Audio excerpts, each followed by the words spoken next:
11월 4일 수요 예배 시작하겠습니다. 기도드리겠습니다. 은혜로우신 주님, 하나님께서 창조하신 이 땅을 보면 얼마나 광대하며 오묘하고 신비로운지 감격할 뿐입니다. 그러나 탐심만 가득한 채 사는 저희들의 모습은 얼마나 부끄러운지 괴로운 눈물만 흘리게 됩니다. 우리의 삶이 하루하루 주님을 닮아간다면 얼마나 기쁘고 감격스러울런지 주님 간절히 소망해 봅니다. 풍성한 결실의 계절을 허락하신 하나님 아버지, 지금까지 지내온 모든 것이 주님의 은혜였음을 믿고 고백합니다. 앞으로 나아갈 길도 주께서 지켜주실 줄로 확신하오니 저희의 믿음의 발걸음을 쉬지 않게 이끌어 주옵소서. 베푸실 천국잔치에 참여하는 그날까지 늘 기쁨의 발걸음이 멈추지 않도록 인도하여 주옵소서. 예수님의 이름으로 기도드리옵나이다. 아멘. 찬송가 212장 함께 찬송드리겠습니다.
오늘 마태복음 18장 1절로부터 14절, 마태복음 강의 29번째 시간입니다. 1절에서부터 14절 말씀인데 오늘 세 군데로 나눠서 말씀 보겠습니다. 먼저 1절에서 5절, 또 두 번째는 6절에서 9절, 세 번째는 10절에서 14절 말씀 나눠서 오늘 강의하도록 하겠습니다. 먼저 1절에서 5절까지 봉독합니다. 그때 제자들이 예수께 나와 이르되 천국에서는 누가 크니이까? 예수께서 한 어린아이를 불러 그들 가운데 세우시고 이르시되 진실로 너희에게 이르노니 너희가 돌이켜 어린아이들과 같이 되지 아니하면 결단코 천국에 들어가지 못하리라. 그러므로 누구든지 이 어린아이와 같이 자기를 낮추는 사람이 천국에서 큰 자니라. 또 누구든지 내 이름으로 이런 어린아이 하나를 영접하면 곧 나를 영접함이니. 첫 번째 문단입니다. 1절에서 5절까지의 말씀이고요. 우리 개역성경에 보면은 소제목은 천국에서 큰 사람. 천국은 말 그대로 하늘나라라는 뜻입니다. 천국에서 큰 사람이 누구냐? 이 질문과 대답으로 우리에게 무슨 메시지를 주는지 한번 좀 살펴보겠습니다. 1절에 보면 그때에 이렇게 시작이 됩니다. 마태복음서 기자가 즐겨 쓰는 표현입니다. 앞에 단락을 매끄럽게 연결해 나갈 때, 문단을 바꿀 때 사용하는 단어고요. 제자들이 다가와 예수에게 질문하는 것으로 오늘 본문이 시작합니다. 마태복음보다 먼저 쓰여져서 대본으로 삼은 마가복음에서는 조금 이 이야기가 다툼의 성격을 가지고 있습니다. 누가 더 크냐라는 것으로 제자들이 다투는 모습을 보여주는데 마태복음에서는 그 모습은 보이지 않습니다. 여기서 큰 자, 누가 크니까 이 헬라어 원어로는 메가스라는 단어가 쓰이는데 크다, 위대하다 이런 뜻을 가진 이 단어입니다. 아무래도 서열과 지위에 대한 표현으로서 이 단어를 쓰고 있습니다. 제자들의 질문은 다가오는 하늘나라에서 누가 더 크냐 서열 싸움을 보여주는 것 같습니다. 마가나 누가는 현 상태에서의 서열을 묻고 있고요. 이 마태복음이 좀 독특한 것은 오늘 것처럼 천국에서 누가 크냐 이 질문에 좀 답을 하고 있는 예수는 여러분이 어린아이들과 같이 되지 아니하면 이라는 답을 주고 있습니다. 좀 주의 깊게 봐야 될 표현은 이겁니다. 제자들이 질문하는 것은 하늘나라에서 천국에서 누가 크니까 질문을 했는데 예수님은 현재적 삶에서의 어린이들과 같이 되지 아니하면 이렇게 접근을 합니다. 제자들은 하늘나라에서의 권력 서열을 묻고 있다고 한다면 예수님의 대답은 먼저 제시하고 있는 것은 하늘나라에 들어가는 조건을 먼저 제시하고 그 다음에 권력 서열에 대해서 답하고 계시다. 이렇게 볼 수가 있고요. 이렇게 생각해 봅니다. 하늘나라에 들어갈 수 있을런지 없을런지도 모르는 판국에 어찌 하늘나라에서의 서열을 묻고 있느냐라는 질책도 담고 있지 않겠는가. 하늘나라에 들어가기 위해서 우선 애써라, 노력해라 라는 경고의 메시지이기도 합니다. 어린이라는 표현이 예수님의 대답에 등장합니다. 어린이와 같다라는 것이 무슨 표현을 쓰고 있을까? 어린이의 특징이 무엇일까? 그리고 본문에서는 무슨 의미로서 어린이를 예수님은 인용해서 사용하고 있는가? 우리가 어린이 그러면은 여러 가지 생각이 들잖아요. 뭐 순진무구하다, 또 부모의 전적인 신뢰를 보내는 것처럼 하나님에 대해서 전적인 신뢰를 보내는 그 대표성으로서 어린이다. 또 세 번째로는 모든 것을 권력도 능력도 힘도 아무것도 없이 다 버리고 순수한 그 상태다. 순진함, 단순함, 죄 없음 이런 것들이 어린이의 특징으로 이야기되어집니다. 자, 조금 살펴봐야 되는데요. 어린이라는 이 파이디온이라는 단어가 쓰이는데 이 어린이뿐만이 아니라 노예를 뜻할 때에도 같은 단어가 쓰입니다. 그래서 그 의미론적으로 좀 봐야 되는데 유대 사회에서 어린이라는 표현이 그렇게 긍정적인 표현은 아니었습니다. 무슨 순진무구하고 착하고 이런 표현이라기보다는 좀 부정적인 뜻으로 인용될 때 어리석고 아무것도 가진 것 없고 미약하고 이런 부정적인 의미로 쓰이는 것이 대부분의 뜻이고요. 또 오늘 본문에서 어린이를 이해하는 열쇠의 단어는 무엇일까? 4절에 나옵니다. 그러므로 누구든지 이 어린아이와 같이 자기를 낮추는 사람. 어린이는 자기를 낮추는 사람이란 뜻이에요.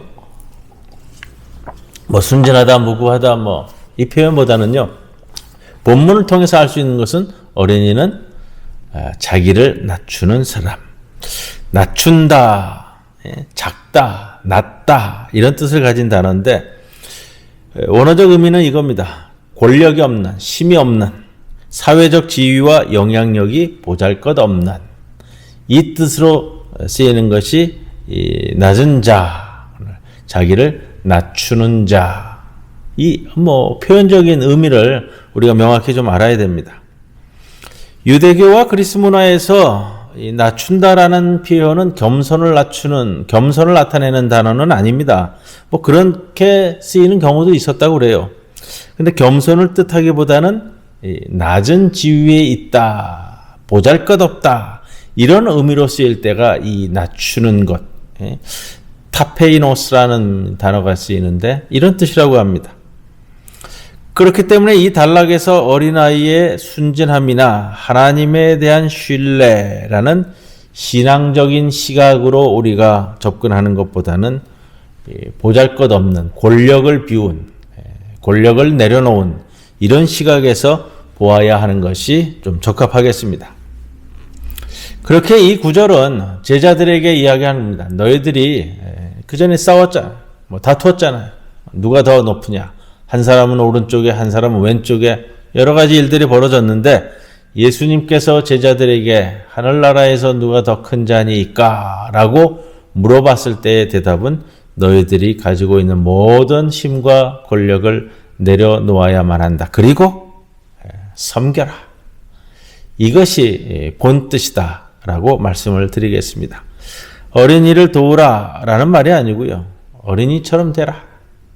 아무것도 가지고 있는 것 같지 않은 사람처럼 낮은 자를 도우라 라는 말이 아니라 너희가 낮은 자가 되라, 이런 뜻입니다. 어린이는 겸손이 아니라 권력 포기를 상징하는 단어입니다. 그런 의미에서 오늘 1절에서 5절까지의 말씀, 이 어린이와 같은 자가 되어야 함을 우리에게 보여주고 있습니다. 조금 더 나아가 본다면요, 이 사회 전반적으로 또 교회 전체에서 구조적인 차원에서 권력에 대한 가치 전환을 우리들에게 메시지로 주시는 말씀입니다. 그리스도교 안에서 권력이라는 것은 전혀 무의미하다. 이 말씀을 우리 주님은 우리에게 주고 계십니다. 6절에서 9절 말씀입니다.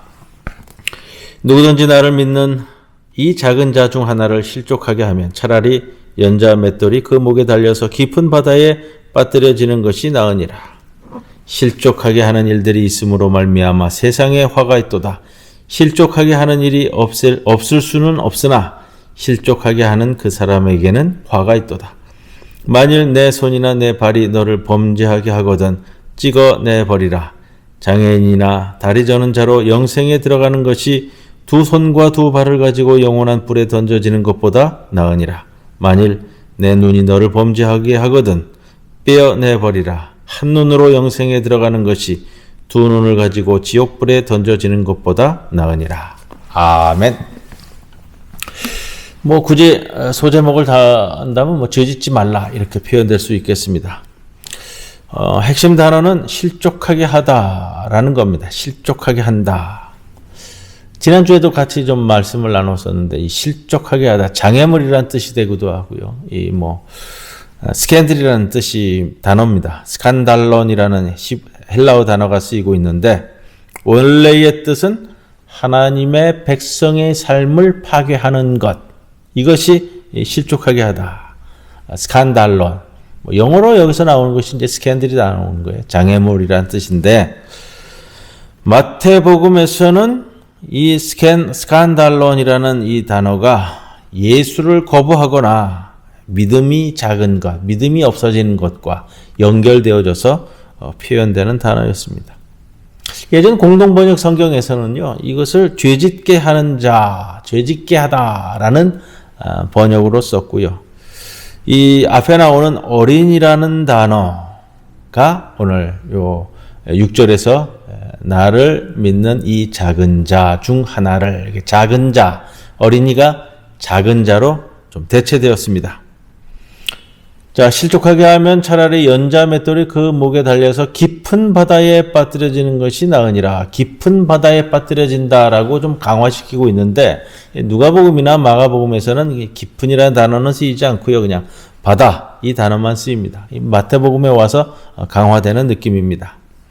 그리고 이 6절이 대상이 누구인지는 불명확합니다. 오늘 이 표현으로 보면은요, 누구에게 하는 말인지 뚜렷하지 않은 좀 어려움이 좀 있습니다. 8절 말씀은 유혹에 시달리는 사람들에게 하는 말인 것 같습니다. 그래서 앞달락의 어린이는 본문 단락 오늘 이 6절에서 이야기하고 있는 작은 자, 보잘것없는 사람. 오히려 작은 자라는 것을 원문의 뜻에 합한다고 한다면 보잘것없는 사람, 권력 없는 사람, 낮은 자들, 낮은 지위에 있는 자들, 동일한 의미입니다. 어린이, 작은 자, 소자 다 이렇게 쓰여지고 있고요. 이 작은 자, 나를 믿는 이 작은 자, 나를 믿는 보잘것없는 사람들이 누구를 가리키는지에 대해서는 구체적인 설명이 없습니다. 이 단어가 또 기독교 신자를 가리키는 표현으로 굳어져서 사용된 것도 아닌 것 같습니다. 단지 우리가 추정하건대 마태 공동체 내에서 특정 그룹을 가리키고 있는지, 공동체 내에서도 아마 문제가 생겨서 좀 공동체 내에서도 좀 힘을 쓰는 권력 있는 자들, 또 아무런 보잘것 없이 생활하는 자들, 이런 관계성 속에서 이 표현이 나오지 않았는가 이렇게 생각을 해봅니다. 그래서 18장 3절에 나오는 것처럼 어린이라는 것을 비유를 해서 공동체 내에 화합을 도모하고 있는 말씀이 아닌가 이렇게 보여집니다.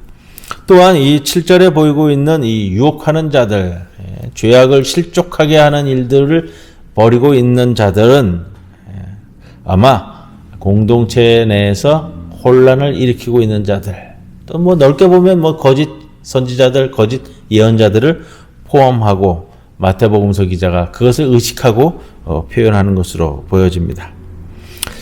8절, 9절 말씀에서 예수님의 말씀이 생각보다 굉장히 거칩니다. 어지간히 겁주면 되지 거의 뭐 자결을 권유하듯이 아주 심하게 말씀을 하고 있고요. 예수님께서 이 장애인들의 심정을 모르지는 않았을 터인데 이렇게까지 과도하게 표현하고 있을까 하는 생각이 듭니다. 그러나 우리 좀 걸러서 들어야 할 필요는 있고요. 우리가 8절, 9절 말씀을 참고해서 뭐 요즘도 그렇습니다만 성서모서를 좀 이렇게 과도하게 좁혀서 해석하는 사람들 중에도 뭐 죄짓도록 유혹한 손이나 발을 스스로 자르고 뭐 누나를 뺐다, 그런 이야기는 좀 들어보지 못했습니다. 그러나 뭐 9절 말씀 다시 한번 보겠습니다. 만일 내 눈이 너를 범죄하게 하거든 빼어내버리라. 한 눈으로 영생에 들어가는 것이 두 눈을 가지고 지옥불에 던져지는 것보다 나으니라. 이 표현을 봅니다. 정말로 눈을 뺀 사람이 있을까? 손을 자른 사람이 있을까?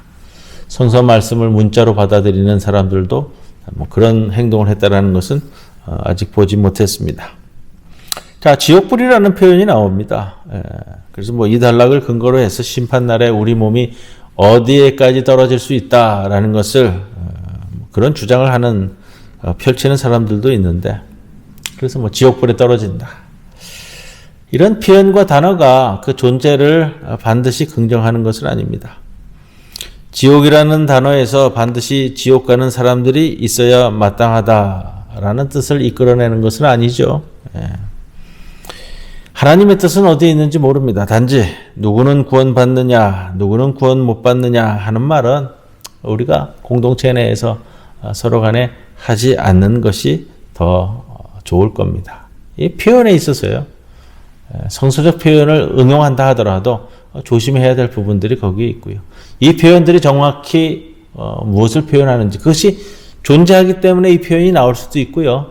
그렇지만 그 의미보다는 우리에게 더 조심시킬 것을 강조하고 있는 구절로 마태복음서 기자는 사용하고 있다라는 것을 기억해 주시기 바랍니다. 10절에서 14절 말씀, 중간에 11절은 없고요. 봉독합니다. 삼가 이 작은 자 중에 하나도 없인 여기지 말라. 너희에게 말하노니 그들의 천사들이 하늘에서 하늘에 계신 내 아버지의 얼굴을 항상 배옵느니라. 너희 생각에는 어떠하냐? 만일 어떤 사람이 양 100마리가 있는데 그 중에 하나가 길을 잃었으면 그 99마리를 산에 두고 가서 길 잃은 양을 찾지 않겠느냐? 진실로 너희에게 이르노니 만일 찾으면 길을 잃지 아니한 99마리보다 이것을 더 기뻐하리라. 이와 같이 이 작은 자 중에 하나라도 잃는 것은 하늘에 계신 너희 아버지의 뜻이 아니니라. 아멘. 자, 10절 말씀을 보면 작은 자라는 표현이 다시 나옵니다. 삼가 이 작은 자 중에 하나도 업신여기지 말라. 낮은 지위에 있는 사람들, 또 아무런 권력이 없는 사람들이라 하더라도 업신여기지 말라. 작은 자, 조금 더 이 구체적으로 상세하게 표현하면요, 보잘것없는 사람들, 이 표현이 더 좀 상세하게 나올 것 같아요. 보잘것없는 사람들 가운데 하나. 그리고 이제 뒤에 이제 하늘에 계신 너희 아버지의 뜻이 아니니라 라는 것처럼 그 이야기 중에 12절 13절은 이제 이런 양의 비유를 우리들에게 말씀해 주고 있습니다. 자, 마태복음서 기자는 잃어버린 양을 찾아 나서는 목자의 모습을 우리에게 강조하고 있습니다.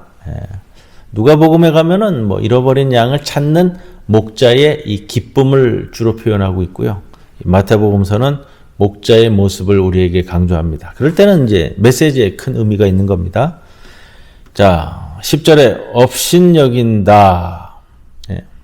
이 작은 자 중에 하나도 업신여기지 말라. 업신여긴다라는 말은 또 다른 표현이 돌보지 않는다라는 표현이에요. 그렇다면 돌보지 않는다라는 것을 치환해서 한번 읽어볼까요? 삼가 이 보잘것없는 사람들 중에 하나라도 돌보지 않는 것은 하지 말라. 꼭 돌보아야 한다 이런 뜻이잖아요. 업신여기지 말라는 경고뿐만 아니라 돌보아야 한다는 명령을 포함하고 있습니다. 악행을 저지르는 것이 죄라면 선행을 하지 않는 것, 선행을 게을리하는 것도 죄다. 이렇게 말씀을 드릴 수가 있고요. 자, 오늘 이 10절 말씀은 성경을 읽는 이들이 피해자가 아니라 가해자의 입장에 놓고 말합니다. 그렇기 때문에 업신여기지 말라. 돌보아야만 한다. 이 말씀을 주고 있고요. 10절에서 하나님의 얼굴을 본다라는 표현은 이제 원래 왕궁에서 신하들이 왕을 아련하는 그 모습에서 종교적 표현으로 바뀌어진 표현입니다. 자, 피해자에게, 어려운 자에게 위로의 말씀을 전해주는 것이 오늘 이 10절 이하의 중점적인 말씀이고요. 자, 재밌는 표현이 나옵니다. 그들의 천사들. 자, 그렇잖아요. 10절에 다시 한번 보겠습니다. 이 작은 자 중에 하나도 업신여기지 말라. 너희에게 말하노니 그들의 천사들이 하늘에서 하늘에 계신 내 아버지의 얼굴을 항상 뵙는다. 이 작은 자 하나도 무시하지 말라. 왜냐? 그 작은 자들의 천사들이 하늘에서 하나님의 얼굴을 늘 아련하고 있기 때문에 어떤 말씀을 아뢰일지 모르니 너희들은 그 보잘것없는 사람들을 항상 보살펴야 된다. 돌보아야 한다. 좀 풀어서 설명하면 이것이 좀 더 쉬울 것 같습니다. 여기서 좀 재밌는 게 나오잖아요. 그들의 천사들, 소위 말하는 수호천사입니다. 수호천사. 사람마다 그의 삶을 보호하는 수호천사를 갖고 있다는 생각은 유대 사회 전반적으로 깔려 있었던 민속적 신앙인 것 같아요. 페르시아, 로마, 그리스 문화에도 이런 민간 신앙은 있었습니다. 그래서 당시 사회에 일반적으로 퍼져 있었던 신앙이 이 수호천사 신앙. 그래서 우리나라에 들어온 신앙에는 이것이 그렇게 퍼져 있지는 않습니다만 유럽이나 미국에서 가끔 그 영화 나오는 거 보면은 한 개인마다 이 수호천사가 보호해주는 모습, 이런 걸 소재로 해서 영화가 나오는 것을 봅니다. 개인에게 수호천사가 있다라는 이 생각은 이스라엘 사회에서, 유대교에서 비교적 오래된 것 같습니다. 창세기 24장 7절에도 보면은 아브라함의 사자가 나오고요. 또 여호수아서에도 보면은 여호수아를 앞질러서 나아가는 수호천사 이야기가 나옵니다. 모든 사람에게 수호천사가 하나씩 있다. 이건 이제 유대교적 사고방식인데, 자, 그러나 유대교적 사고방식에서도 이 수호천사는 하나님을 직접 뵐 수 있는 고급 천사 계급에 속하지는 않고 지상에만 머문다는 것이 일반적인 사고였습니다. 민간신앙적 표현이 그런데, 그러나 본문에서 주님께서 말씀하실 땐 이것과 달리 이 보잘것없는 자들의 수호천사들은 하나님 앞에서 하나님을 언제든지 직접 아련하고 있다. 그렇기 때문에 보잘것없는 자들을 잘 돌보아야 한다라는 말씀을 예수님께서 강조하고 있습니다. 수호 천사에 대한 믿음은 초대교회에서도 널리 퍼져 있었던 것 같아요. 그 믿음이 오늘 18장 10절에서도 나오지만 사도행전 12장 15절에 보면은 그 장면, 베드로가 옥에 갇혀 있을 때에 천사들을 따라 나오는 장면이 나옵니다. 그 옥에서 천사를 따라서 옥에서 탈출해서 나오고요. 그리고 이 베드로의 석방을 위해서 기도 공동체로 모였는 곳에 베드로가 찾아갔는데 여자아이가 문 두드리는 소리에 나와서 베드로가 왔음을 보고 문을 안 열어주고서는 바로 들어가서 기도하는 사람들에게 이야기하잖아요. 베드로가 왔다. 그러니까 기도하는 자들이 네가 미쳤다, 잘못 들었다, 아니면 그의 천사다라는 이 표현이 나옵니다. 그걸 봐서는 사도행전에서도 이 명확히 좀 나오고 있고요. 초대교회 공동체까지도 이 수호 천사에 대한 신앙이 널리 퍼져 있었을 것이다, 이렇게 생각을 합니다. 중세 시대에도 이 수호 천사에 대한 이야기들을 교부들이 하고 있고요. 또 종교개혁계의 루터는 이 수호 천사의 존재를 인정을 했습니다. 그 신학적 사고에는 그게 나오고요. 그러나 존 칼빈 같은 경우는 이 수호 천사에 대해서 조금 이렇게 갸우뚱하고 명확하게 이야기하지는 않습니다. 우리 개신교에서는 잘 이야기하지 않지만 가톨릭 교리서에서는 이 수호 천사에 대한 교리를 다룬다고 그래요. 그래서 수호 천사의 존재를 믿을 교리로도 인정을 하고 가리킨다라는 이야기를 들었습니다. 왜 개신교에서는 수호 천사 이야기를 잘 하지 않느냐? 오늘 본문의 말씀을 중심으로 이야기한다면 보잘것없는 자들, 작은 자들, 가난한 자들은 하나님께서 가까이 계셔서 친히 임재하셔서 그들을 직접 돌보신다라는 개념이 개신교의 시각이기 때문에 수호 천사에 대한 이야기를 잘 하지를 않습니다. 12절 이하에 보면은 이제 목자의 행동이 나오잖아요. 12절에 보면은 양 한 마리를 잃었을 때 99마리를 그대로 두고 한 마리를 찾는데 노력하는 목자의 행동이 나오는데, 자, 그건 상식적인 행동은 아닙니다. 그렇죠? 왜냐면 양 99마리가 어찌 될지 모르잖아요. 늑대의 습격을 받을 수 있기 때문에 그 양들을 먼저 우리에 모아두고 찾으러 가거나 또 다른 목자에게 맡겨두고 찾아 나설 수도 있을 겁니다. 잃어버린 양 한 마리보다 99마리의 양이 덜 중요하다, 이것을 이야기하는 것은 아니기 때문에요. 그렇게 마태복음서 기자가 세심하게 오늘 말씀을 전하는 것은 아니고요.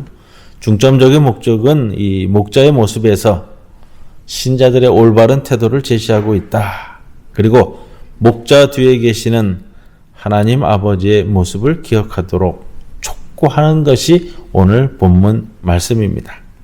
어느 누구도 잃어버리고 싶지 않은 하나님 아버지의 마음, 그것을 표현하는 것이 이 99마리의 양을 두고 한 마리 양을 찾아 나서는 목자의 모습, 이렇게 생각할 수 있습니다. 우리 기독교 안에서 성직자가 흔히 이 목자의 비유가 됩니다. 그렇다고 해서 모든 목자가 착한 목자다, 이런 말은 아니잖아요. 또 이 목자의 비유를 성직자에게 또 목회자에게만 제한해서 사용할 표현도 아닌 것 같습니다. 오히려 예수를 따르는 모든 사람이 곧 목자다, 이렇게 생각하는 것이 더 적합합니다. 그렇게 착한 목자가 되도록 애써야 하는 것. 나는 혹시 아버지 하나님이 잃어버린 양은 아닐까? 그 누구도 자신할 수 없는 겁니다. 잃어버린 양 처지인 사람도 있고, 근데 자신은 모르잖아요. 잃어버린 양이라고 자신이 생각한다면 우리 신앙의 형제 자매들에게 교묘하게 도움을 청하여 살아야 할 것입니다. 내가 착한 목자인지 잃어버린 양인지 언제나 자신을 살펴야 한다는 말씀입니다. 우리는 어느 정도 착한 목자이기도 하고 동시에 어느 정도 잃어버린 양이기도 합니다. 이것이 실제 모습입니다. 그러니 10절 말씀처럼 보잘것없는 사람 가운데 누구 하나라도 없이 여기는 일이 없도록 우리 자신을 매일매일 살펴야 하는 것. 그것이 오늘 본문 말씀을 통해서 우리에게 주시는 하나님의 말씀입니다. 찬송 564장 함께 찬송 드리겠습니다.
이제 주님 가르쳐 주신 기도문으로 우리 수요 마태복음 강해를 마치도록 하겠습니다. 하늘에 계신 우리 아버지시여, 이름이 거룩히 여김을 받으시오며 나라가 임하시오며 뜻이 하늘에서 이루어진 것 같이 땅에서도 이루어지이다.